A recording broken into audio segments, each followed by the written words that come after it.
Aloha everyone. So this is just a quick response to your post. You guys have been doing a great job with the post.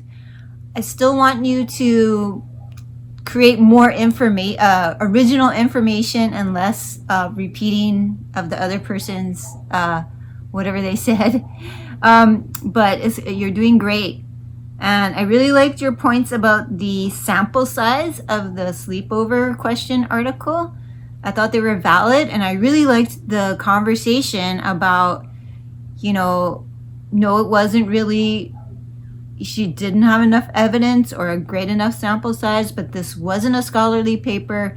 This is an opinion piece in a newspaper. And so I thought that was really important. And, I think you're right. It's not really a good sample size. She doesn't define things like people who are not particularly religious.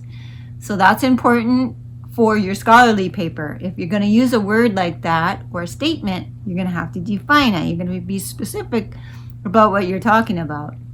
But for her, it wasn't that important. So that was great. One student said that the introduction was compelling and caught the reader's attention, but they didn't explain why it was compelling. So make sure you're more specific in your post. I would say it's compelling because she asked a question, which draws us in as readers. And so we're answering the question while she's starting her argument.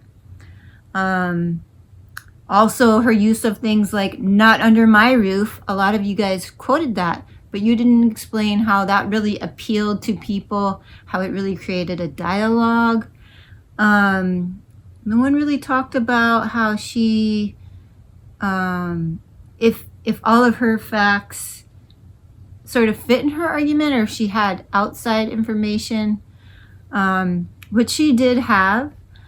She also used Kimberly and Natalie, the two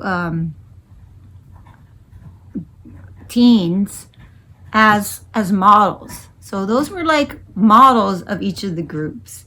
So it's actually the way she structured her paper I thought was really effective.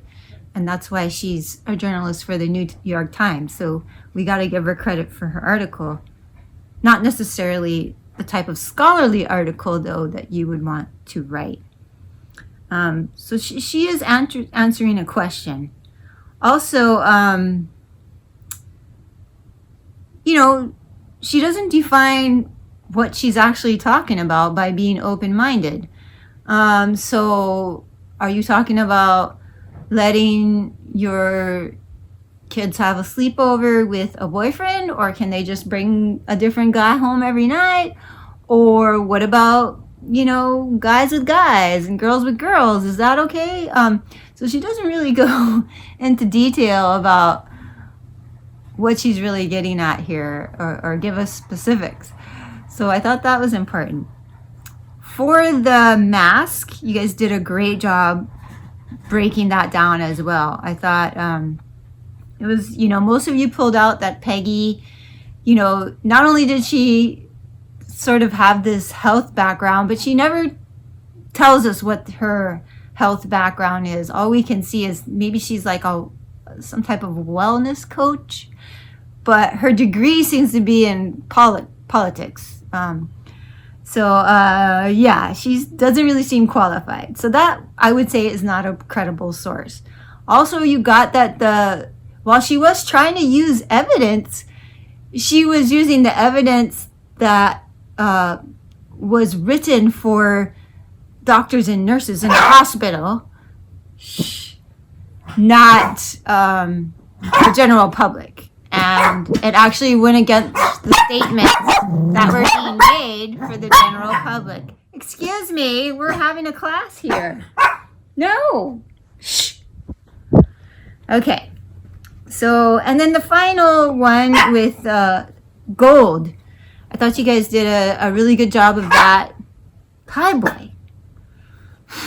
Sorry.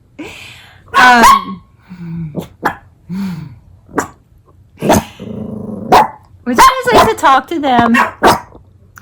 Oh, say hello. There they are, all the markers.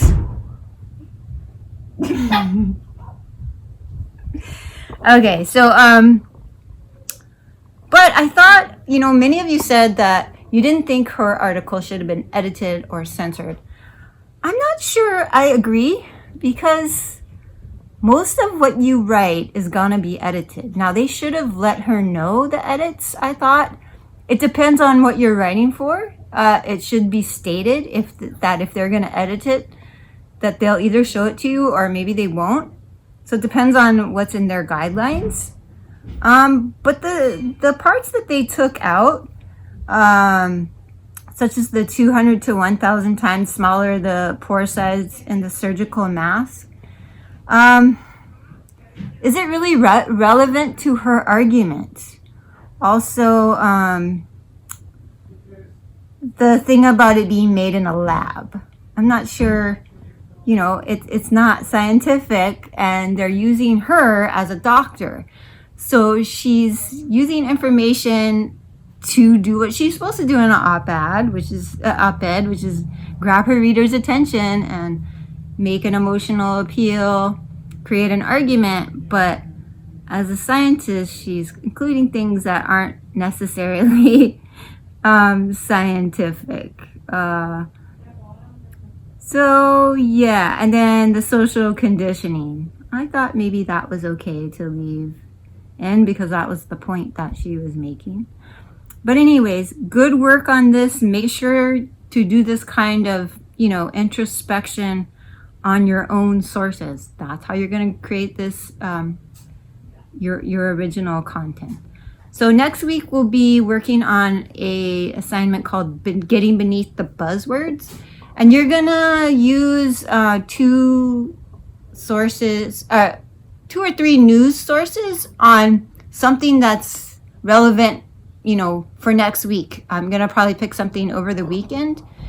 And you need to look at how each of these stations use the same information and come up with different arguments, come up with different truths, come up with different opinions, come up with different facts, maybe even.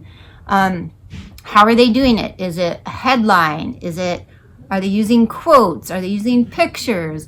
Are they using videos? So that'll be a fun assignment, and just keep that in mind. And I look forward to your posts and your papers. You guys are doing great. Okay, aloha. Bye, doggies. Say bye.